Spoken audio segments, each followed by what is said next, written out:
बिस्मिल्लाहिर्रहमानिर्रहीम। आज हम मकरोनी पकौड़ा बनाएंगे जो बहुत ही अच्छे और टेस्टी बनते हैं और बहुत ही यूनिक सी रेसिपी भी।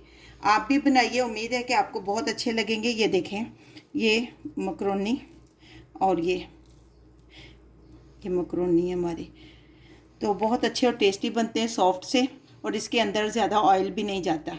तो आइए देखते हैं कैसे बनते हैं।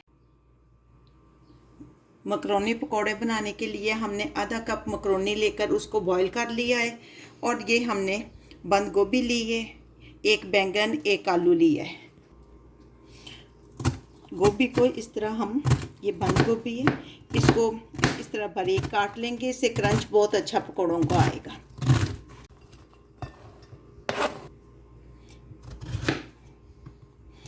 ये आपकी पसंद है कि आप आलू को किस तरह काटना चाहते हैं, ये बारीक पीसेस में या के लॉन्ग वाले में। प्याज ले लें, उसको आपने अच्छी तरह, प्याज को बारीक स्लाइस में आप काट लें।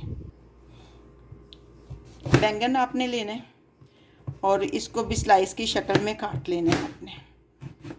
लंबाई में स्लाइस काटने के बाद आपने इसको इस साइड पे भी काट लेना है। सब्जियां हमने काट ली हैं, अब इनके ऊपर हम मकरोनी डाल देंगे कि 1/4 टेबल स्पून मैंने सुरख मिर्च डाली। अपने टेस्ट के हिसाब से आपने कम या ज़्यादा डाल लेनी है, लेकिन आपने आखिर में बैंगन काटने, क्योंकि ये काले हो जाते हैं। 1 टेबल स्पून नमक आपने अपने टेस्ट के हिसाब से कम या ज़्यादा करना है। 1/4 table spoon baking powder, 1 table spoon ज़ीरा,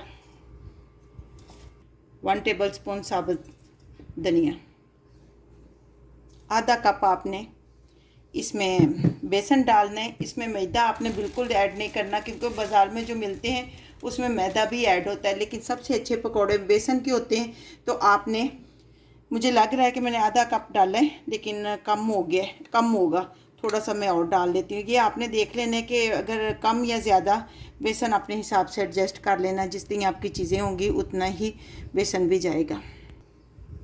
इसमें अब पानी ऐड करेंगे। पानी आपने थोड़ा थोड़ा करना है और अच्छी तरह मिक्स करना है। ये देखें, हमें लग रहा है कि बेसन थोड़ा है, हम और थोड़ा सा ऐड कर लेंगे। इसमें 1 कप तकरीबन बेसन जा चुका है। सारी चीज़ें हमारी मिक्स हो गई हैं। अब 15 मिनट्स का इसको हम रेस्ट देंगे। उतनी देर में हम ऑयल को गर्म करते हैं। कढ़ाई में आपने ऑयल ले लेने, ऑयल ज़्यादा होना चाहिए क्योंकि हमने डीप फ्राई करना है, लेकिन इसको बहुत ज़्यादा गर्म नहीं करना, ये ना पकौड़े डालते ही जल जाए। 15 मिनट्स हो चुके हैं, लेकिन हमने इसको बहुत ज़्यादा पतला नहीं करना, ये टिप पे, क्योंकि जब हम इसमें बेकिंग पाउडर डालते हैं तो उससे भी पानी ये छोड़ देता है बेसन। अब हम स्पून की मदद से डालेंगे। आप चाहें तो हाथों से भी डाल सकती हैं, चाहें तो आप स्पून की मदद से भी। अब हम इनकी साइड बदल देंगे, साइड चेंज करेंगे।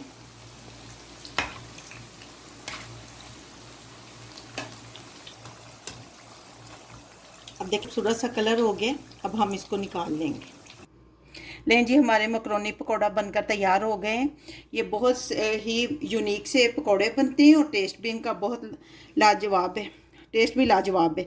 आप भी बनाएंगे, देखें कितने सॉफ्ट हैं।